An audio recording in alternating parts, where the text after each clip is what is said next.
What you need to know about a conditional versus a permanent green card. Hi, my name is Rahim Danani. I'm an immigration attorney and owner of the Danani Law Firm. When you file a marriage-based adjustment of status application with the USCIS here in the United States, when the application is approved, if you've been married for less than 2 years, the Immigration Service will issue you a conditional green card.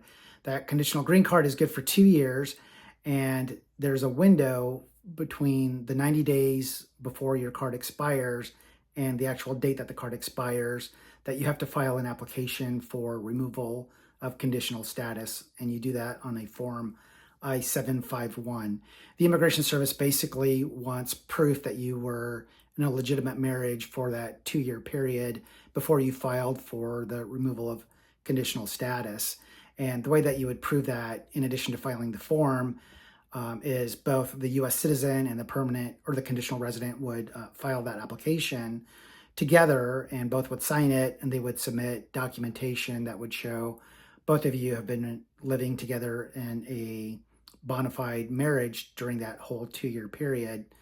And the types of documents that the Immigration Service is going to be looking for are documents that have both of your names on it, things like joint bank accounts, joint credit cards, your driver's licenses, both have the same address on them.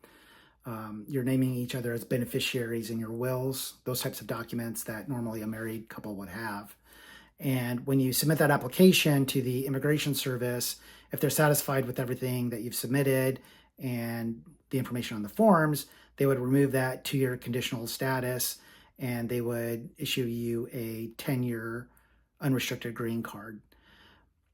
One issue arises where people get divorced during the conditional resident period, and that's okay as long as you can prove to the Immigration Service that when you entered the marriage, you entered into it with good intentions and that it was a real marriage.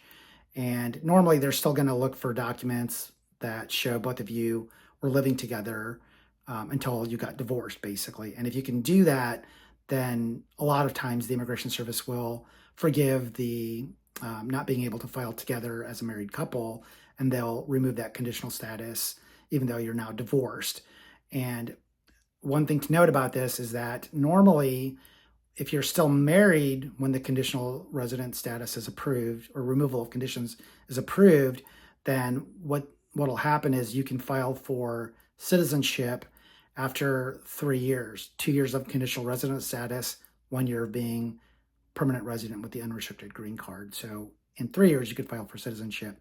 However, if you got divorced during that conditional resident period and the Immigration Service approved your 10-year unrestricted green card, then you would have to wait 5 years. You could still count the 2 years of conditional and then 3 years of the 10-year unrestricted green card to get a total of 5 years as a permanent resident, and you could then file for citizenship. So getting divorced does affect how soon you can apply for citizenship, but overall, as long as you can apply for citizenship eventually, I think most people are usually okay with that. So if you like the video, like and subscribe and share, and thanks for watching, and hope you have a good one. Thanks, bye.